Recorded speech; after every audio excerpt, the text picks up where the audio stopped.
accepted Bahadur Shah Zafar as their emperor. Yes, the same mule emperor whose 300-year-old man was propagandized for looting against power.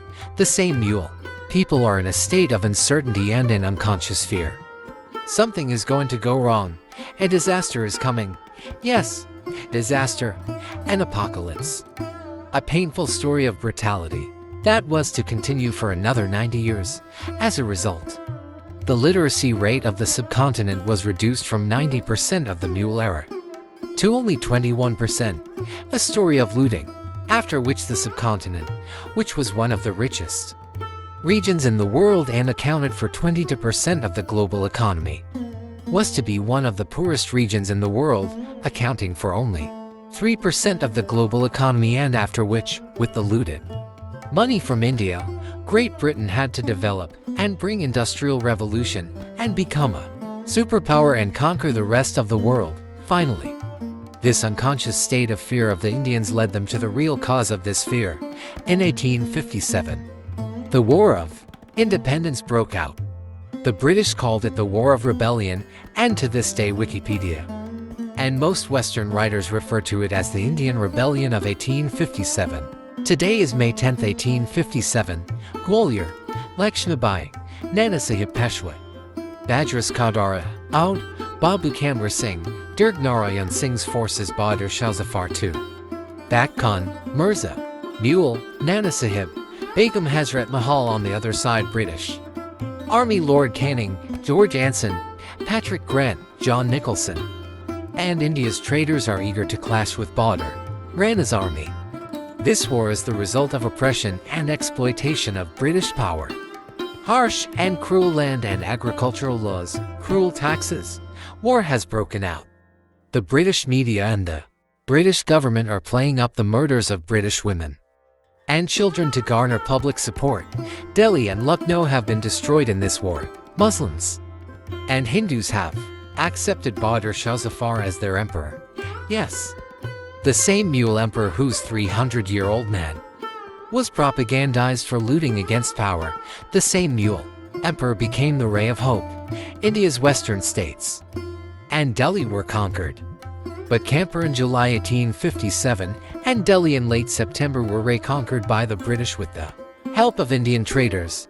It started in 1858. Britain has reconquered Oudh, Jhansi, Lucknow, Sikhs of Punjab, Laghari, Garesh, Mazari, Tawan, Sile, Nawab, and the ancestors of Shah Mahmud Qureshi adjacent to the shrines of Multanar, supporting the British by becoming traitors to their own country and nation.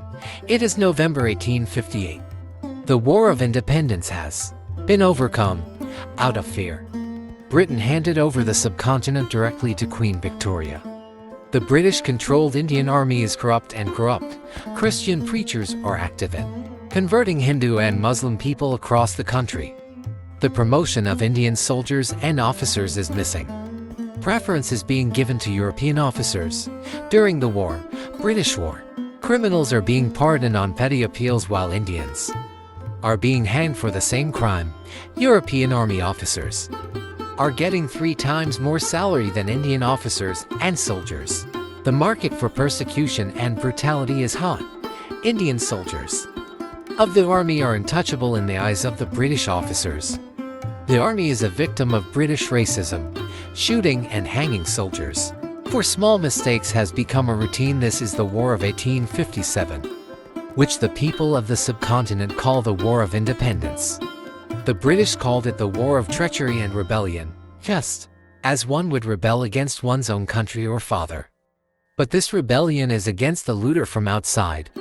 The truth was that there were many Indian soldiers who had themselves moved British women and children to safe places before joining the War of Independence. But historians admit that it was the racist attitude of the British officers towards the common Indian soldiers that played a significant role. In September 1857, after overcoming the British rebellion, Delhi was conquered again. In the city, the British army heats up the market of looting and murder. The streets of the city are stained with the blood of innocent Indians. The houses of the Muslim elite are targeted by placing cannons in the Great Mosque of Delhi. Cultural, Literary and artistic masterpieces are destroyed. At the bloody gates of Delhi, in front of an old father like Bahadur Shah Zafar, his sons Mirza Mulk, Mirza Khizr Sultan and the entire Mirza Abu Bakr are shot by General Hudson. During the advance towards Kanpur by James George Smith Neal orders the burning of all the villages along the way and the execution of their inhabitants. In return, 2 months later, Indian soldiers massacred British women and children at Bibi Ghar. It is Smith who gives Neal the title of British Media Lion after the British recaptured Kanpur.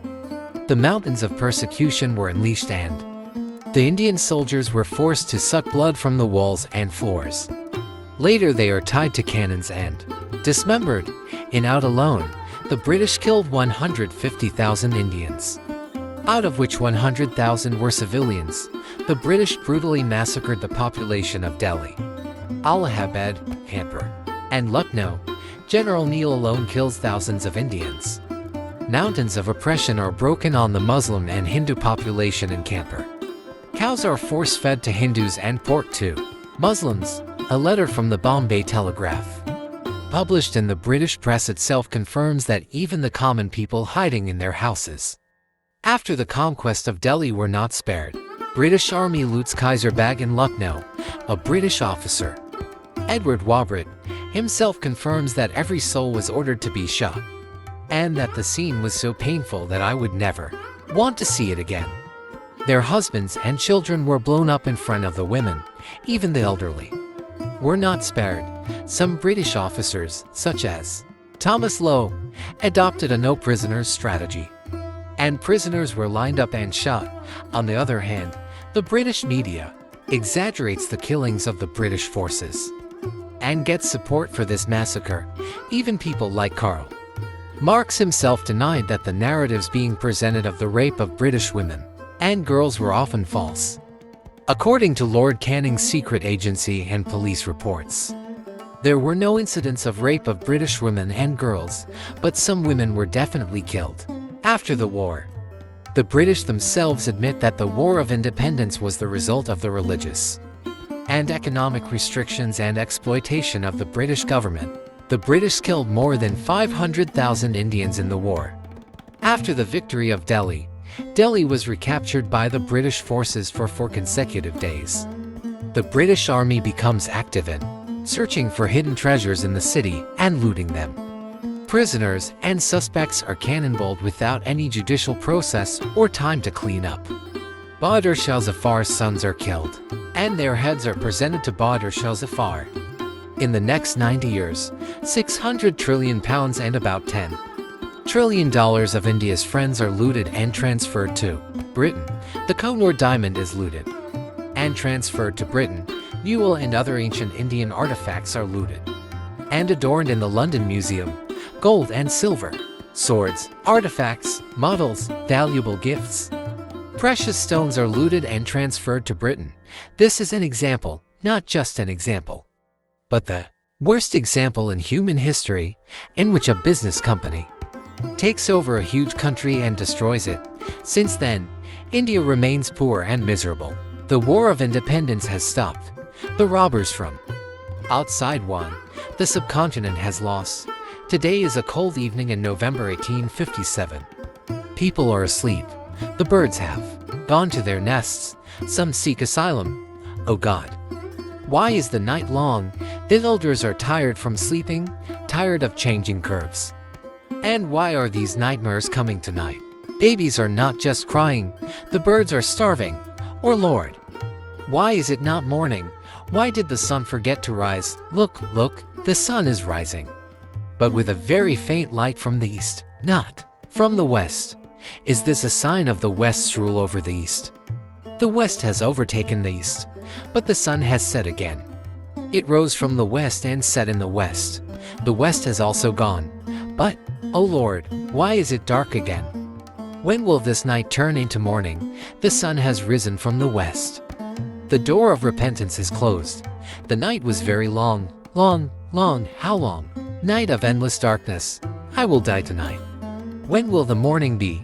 The dawn of the rise of Islam and the awakening of the East. I need a lifetime to effect who lives until the head of Trizilf, and the lamp of life will be lit, but we will not be. The harvest will come in the Chaman, but we will not be there. Thank you, Great Britain.